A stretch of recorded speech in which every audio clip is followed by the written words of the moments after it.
Assalamualaikum warahmatullahi wabarakatuh. Para penimba ilmu yang sejati. Manusia adalah makhluk yang mengagumkan. Organ-organ tubuh yang terdiri dari jiwa dan raga, bisa menjadi petunjuk atas hal-hal yang bersifat gaib dan metafisis, semacam perasaan, nurani, bisikan hati, dorongan nafsu, dan kekuatan batin, akan mampu menggerakkan perilaku seorang manusia di sepanjang hidupnya. Jiwa dan raga ini harus seimbang, dan harus selalu bekerja bersama-sama melalui sebuah penghubung yaitu hormon. Hormon merupakan cairan biokimia, yang dihasilkan oleh tubuh kita sendiri, guna menimbulkan perasaan tertentu. Pengatur hormon yang paling hebat dan tak beresiko adalah puasa. Sistem hormonal dalam tubuh kita berpotensi membuat badan menjadi sehat. Karena itu, Islam mengatur umatnya untuk menjalankan puasa, sebagai bagian dari rukun yang sangat penting.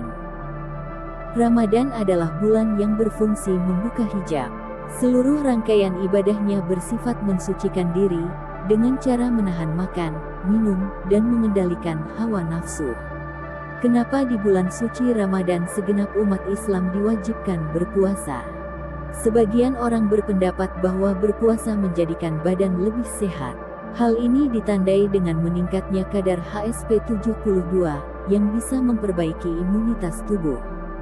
Sumu tasiu, berpuasalah kamu, niscaya kamu akan menjadi sehat. Jika dilihat dari sisi bahasa, menjadi sehat, sebetulnya bukanlah penyebab dari orang melakukan puasa, tapi sebagai akibat dari seseorang yang menjalani puasa. Jadi bukan karena alasan ini kita diwajibkan untuk berpuasa. Ada lagi yang bilang bahwa, puasa bisa membuat orang menjadi bertakwa, sebab ia mampu mengendalikan hawa nafsunya dari hal-hal yang buruk. Menjadi bertakwa ini pun, bukanlah sebuah faktor utama orang melakukan puasa, namun, efek dari puasa itulah yang mengakibatkan seseorang lebih bertakwa. Sehingga, menjadi bertakwa, bukan alasan yang tepat bagi kita untuk disuruh berpuasa. Lantas apa yang menjadi faktor utama umat Islam diperintahkan berpuasa di bulan Ramadan? Penyebab utama kita diperintahkan berpuasa di bulan Ramadan, adalah karena di bulan suci itu, terjadi peristiwa penting, yaitu diturunkannya Al-Quran yang berisi petunjuk dan prinsip-prinsip hidup bagi manusia. Sehingga bulan Ramadan adalah bulan untuk membaca, belajar dan mengkaji Al-Quran secara intens. Karena turunnya Al-Quran itulah yang menjadi faktor utama, kita diwajibkan berpuasa. Maka sebuah kekeliruan besar, jika ada orang sedang puasa Ramadan, tapi mereka tidak rajin membaca Al-Quran. Artinya mereka telah menyalahi latar belakang, turunnya perintah berpuasa di bulan Ramadan. Al-Quran secara keseluruhan, telah diturunkan oleh Allah pertama kali, di Lauh Mahfuz, sebuah jaringan informasi alam semesta, yang oleh Allah disebut berada di sisinya menuju Baitul Izzah, yaitu sebuah tempat peribadatan bagi penduduk langit. Selanjutnya malaikat Jibril membawa turun kitab suci yang terdiri dari 6.236 ayat, 340.740 huruf, dan 114 surat itu ke bumi, secara terperinci lewat pewahyuan kepada Nabi Muhammad SAW, dengan cara bertahap, disesuaikan dengan peristiwa yang dialami Rasulullah selama 23 tahun, sejak dari Gua Hira di awal masa kenabian, sampai ketika beliau menjalankan haji perpisahan, atau haji wada, beberapa waktu sebelum sang Nabi wafat. Pada masa kekhalifahan Utsman bin Affan, 644-656 Masehi atau 35 Hijriah, dilakukan pembukuan menjadi sebuah mushaf, diperbanyak, dan disebar ke seluruh dunia hingga sekarang, dan salah satunya yang tengah kita apresiasi saat ini. Khusus di bulan Ramadan, Al-Quran yang diturunkan oleh malaikat Jibril itu adalah intisarinya saja, yang diberikan bagi orang-orang yang membaca dan sedang berpuasa. Jadi Al-Quran yang diturunkan pada 17 Ramadan yang kita kenal sebagai Nuzulul Quran itu, hanyalah hikmahnya saja, karena Al-Quran secara keseluruhan, telah selesai diturunkan selama 23 tahun, ketika Rasulullah Shallallahu Alaihi Wasallam masih ada. Inna anzalnahu fi lailatul qadr. Di ayat ini, Allah menggunakan kata kerja lampau atau fi'il madzi. Dalam bahasa Inggris, disebut past tense. Sesungguhnya kami telah menurunkan Al-Quran pada malam kemuliaan. Selanjutnya di ayat keempat, Tanazzalul malaikatu waruhu fiha, bi'izni rabbihim min kulli amr.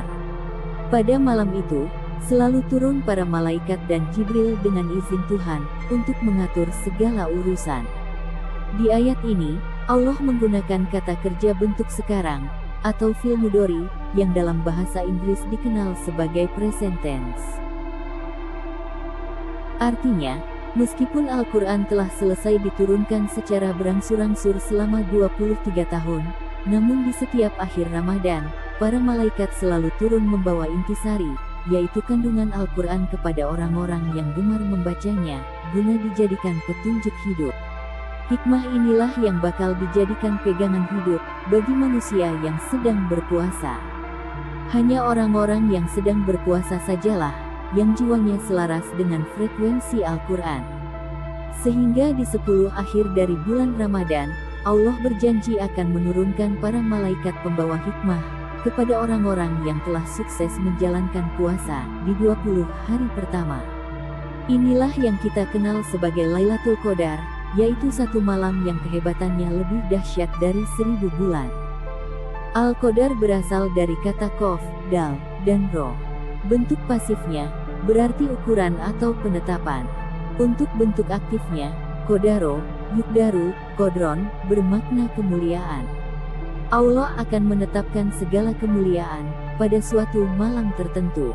Maka Lailatul Qadar adalah salah satu malam terpenting yang terjadi di bulan suci Ramadan, yang digambarkan sebagai sebuah malam yang lebih baik dari 1000 bulan.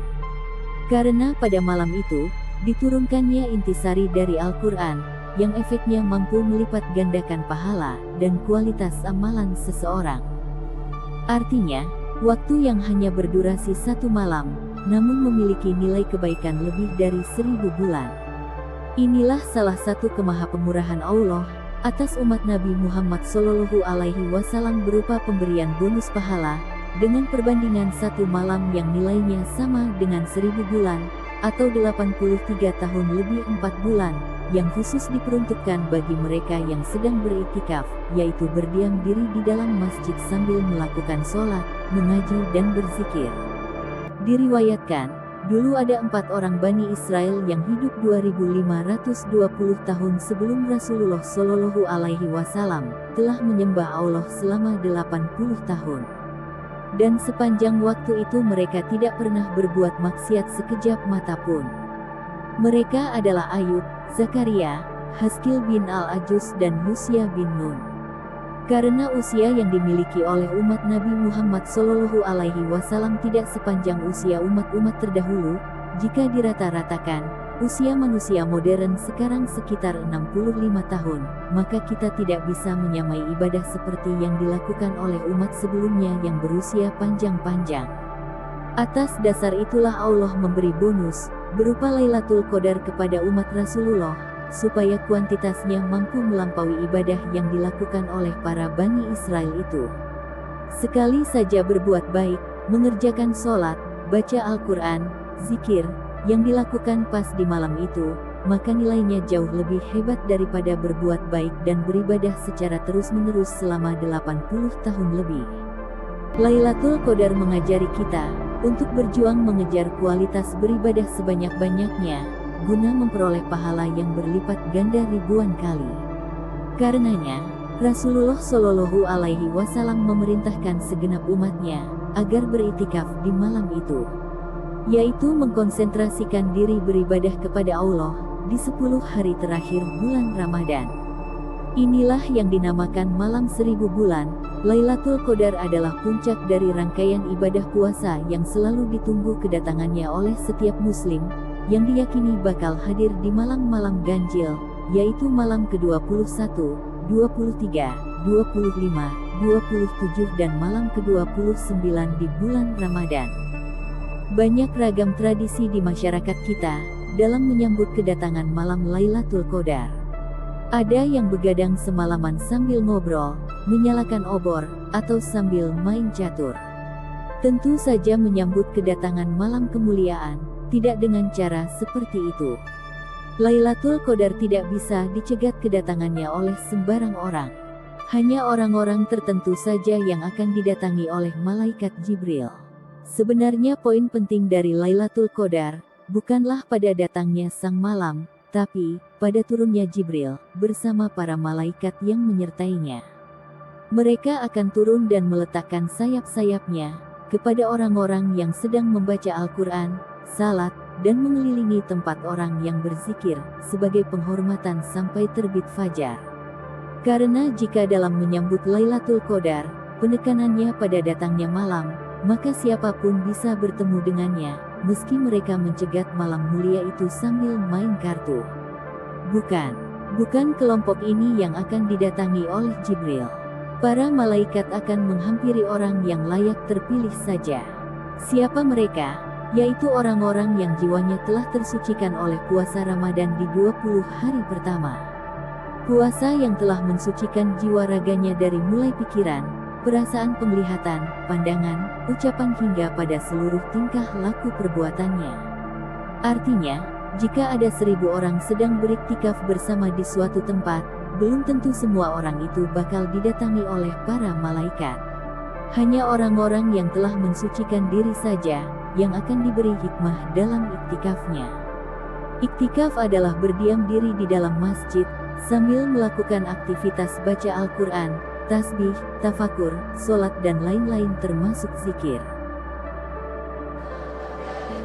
Zikir adalah teknik berbicara secara rahasia yang bisa mengantarkan seseorang menjelajah lintas dimensi dan menyelaraskan frekuensinya dengan frekuensi alam semesta dalam keadaan tenang, damai, tentram, menuju gelombang imajinatif berdasarkan rasa yang sangat khusyuk dan berserah diri kepada Allah. Dari sisi metafisik keilahian, zikir yang kita baca merupakan partikel kuantum yang memiliki kecepatan 2 juta bits per detik dan mampu mentransfer berbagai data dalam otak 200.000 kali lebih cepat dibanding aktivitas berpikir atau tafakur. Kecepatan gerak zikir yang kita baca sangat tinggi, melebihi kecepatan cahaya 300.000 km per detik. Andai saja dia disuruh bergerak mengelilingi bumi, ia mampu berputar sebanyak 7,5 kali dalam waktu sedetik pada bagian ekuatorial. Sebuah kecepatan super hyperluminal yang sangat fantastis. Kemana arah zikir yang kita baca? Seluruh peristiwa yang kita jalani sepanjang hidup di dunia ini, sebenarnya sudah ada dan tertulis di buku induk, berupa file takdir. Kita tinggal memilih file apa yang kita ingini, lewat menu yang tersedia di komputer induk alam semesta, yang bernama Lauh Mahfuz. Kesinilah arah tujuan zikir yang kita baca, muaranya di Lauh Mahfuz, sebuah jaringan informasi alam semesta yang oleh Allah disebut berada di sisinya. Al-Quran Surat Ar-Ra'd ayat 39. Ketika kita sedang melakukan zikir, sebenarnya kita sudah berselancar di jaringan internet alam semesta. Bagaimana cara memasuki jaringan informasi Lauh Mahfuz? Menjelajahinya dengan cara berzikir. Salah satu search engine yang digunakan sebagai mesin pencari, diibaratkan seperti Google, AlphaVista, Dogpile dan lain-lain, yang akan mengantarkan seseorang memasuki jaringan informasi alam semesta, yang berisi berita-berita rahasia tingkat tinggi. Lauh Mahfuz adalah sumber cahaya, yang berisi berita-berita rahasia tingkat tinggi, menyimpan file-file rahasia yang bisa kita akses dengan kerahasiaan sangat tinggi. Al-Quran Surat Al-Hijr ayat 14-18.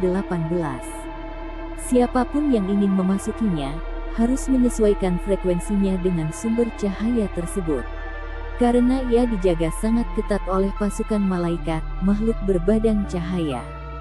Sehingga untuk menembus jaringan informasi ini, kita harus menggunakan password cahaya. Ketika kita sedang baca Al-Quran, sholat, puasa, zikir, sebenarnya tubuh kita sedang memproduksi cahaya sangat tinggi, berfrekuensi 10⁻14 Hz getaran per detik, berupa cahaya tampak yang terpancar dari wajah kita. Cahaya yang terpendar dari jiwa kita ini akan nge-match, terhubung dengan frekuensi jaringan Lauh Mahfuz. Buat apa kita masuk ke jaringan informasi alam semesta? Untuk mendownload file-file takdir terbaik yang tersimpan di Lauh Mahfuz, agar bisa digunakan dalam kehidupan kita selama di dunia. Misal, kita ingin menjadi kaya. Sebenarnya pilihan itu sudah tersedia di Lauh Mahfuz. Kita tinggal memilih menu itu, untuk digunakan sebagai takdir masa depan kita. Setelah kita memilih file di menu tadi, langkah selanjutnya adalah menyalin data-data tersebut, dengan cara mengkopinya lewat doa yang kita panjatkan. Akhirnya, kita tentu saja ingin mengambil file-file terbaik itu agar menjadi milik kita sepenuhnya. Caranya, lewat bersyukur, yang dalam dunia nyata dipraktikkan dengan banyak bersedekah, serta berbuat kebajikan sebanyak-banyaknya. Ternyata dengan berzikir, kita bisa merealisasikan kesuksesan hidup di dunia dan di akhirat. Dan mesin pencari atau search engine terhebat, guna mengakses jaringan informasi alam semesta adalah zikir. Gelombang inilah yang akan membantu kekuatan doa, bagi orang-orang yang sedang bermunajat di akhir Ramadan, khususnya di malam Lailatul Qadar. Allahu Akbar, Engkau adalah kreator yang maha pamor, yang mengisi kreasi di malam 1000 bulan, yang menata rupa di marcapada. Bingkiskanlah Lailatul Qadar untuk kami semua, agar amalan salih kami, bergetar nilai indahnya di seluas lahan kekuasaan-Mu, yang tiada bertepi. Di seluas arsimu yang tiada berbingkai.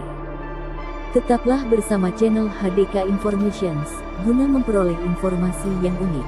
Tetap sehat dan Assalamualaikum warahmatullahi wabarakatuh.